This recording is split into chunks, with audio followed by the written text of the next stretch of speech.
Today is November 7th. It is going to be a thrilling Thursday. My name is Scotty. And my name is Madison. Tomorrow night is the Grinch movie night. The doors open at 5:30 for pizza, dinner, and the movie starts at 6 o'clock. Bring your blankets and pillows and enjoy the show. There is one birthday today, Zayla M. in pre-K. Happy birthday! Today's lunch is chicken patty sandwich, macaroni and cheese, garlic toast, and the sides include Caesar salad, fries, or fresh fruit.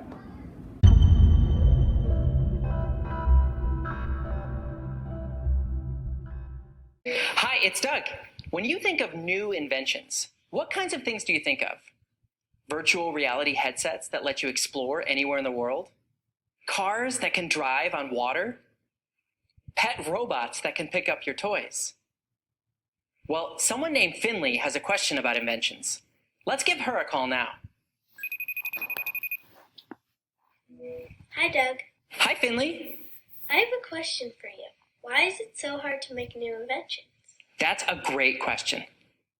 It's so fun for me as a grown-up to look back on the things that seemed futuristic to me as a kid. I'd watch shows like Star Trek and see things like cool futuristic doors that automatically opened whenever you got close to them. Hey, we've got that today. Or computers that respond to voice commands. Tell me the location What? of your data. When I was growing up, you couldn't talk to a computer. But look, we've got this now too. Okay, Google.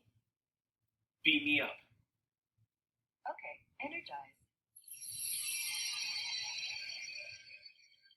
Other things I saw in movies and shows are things that haven't been invented, at least not yet. Things like flying cars. What kinds of inventions do you think we might have once you've grown up? Now would be a good time to pause the video and discuss.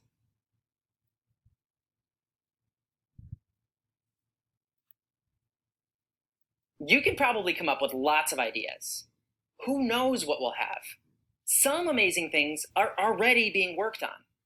A robotic arm that does your dishes. Cars that drive themselves. Jetpacks that allow you to fly from one place to another. Still, we don't have any of these things yet. And there's lots of things that no one has even come close to inventing yet. But why not? Why is it so hard to make new inventions? To figure that out, it's helpful to look at inventions and inventors of the past. Inventors like Katerina Paulus, the inventor of the modern parachute. Or Josephine Cochrane, the inventor of the dishwasher. Or all of the scientists and engineers at NASA who worked together to invent the Saturn V rocket, a rocket powerful enough to send people all the way to the moon. First, any of these inventors have to come up with the idea. While that might seem easy, keep in mind that some of the greatest ideas are sometimes things that no one even thought was possible.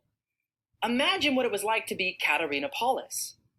You're going to jump out of a plane or a hot air balloon and land on the ground with your feet? Yes, we can do it, she thought. But it's one thing to come up with an idea. It's another thing to actually build something that works. How do inventors do that?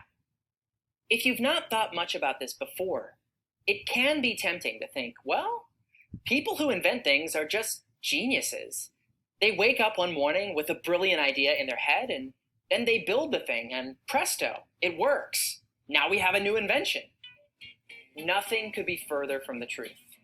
The story of almost every invention is filled with what looks like trying and failing again and again and again. The scientists and engineers who invented rockets weren't trying to get these rockets to blow up, but they knew that building a huge rocket wasn't something that had ever been done before. And rocket fuel? It's really explosive.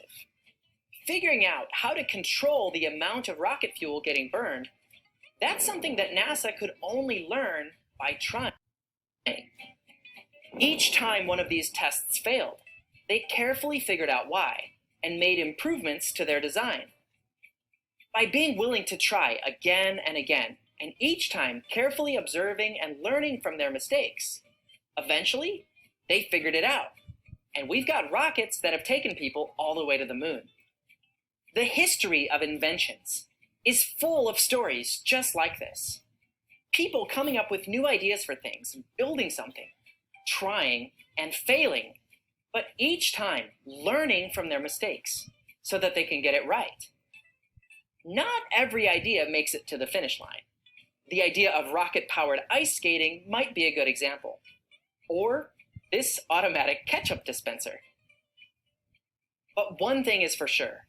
If we're going to have new inventions in the future, it'll only be possible if there are inventors who dare to dream big and aren't afraid of trying again and again and again, each time learning from their mistakes. In fact, many of these inventions of the future will be made by one of you watching this. Thanks, Finley, for asking your question. Please stand for the Pledge of Allegiance.